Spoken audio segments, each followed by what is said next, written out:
Sizda juda muhim bir gapim bor edi. Gapir. Qabul qildim degan so'zingizga ishonib, o'zimni bag'ishladim degan va'dani berib, qo'lingizdan tutgan bir ojizaman.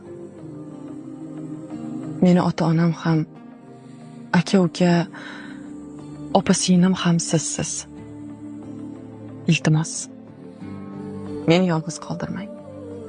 Ba'zan uy yumushlari-yu farzandlarga chalg'ib, ularning kulgusi-yu yig'isi, parvarishi-yu tarbiyasidan ortolmay, hojamning parvarishini unutgan bo'lsam, buni beparvolik emas, onalikka yengilish deb qabul qiling.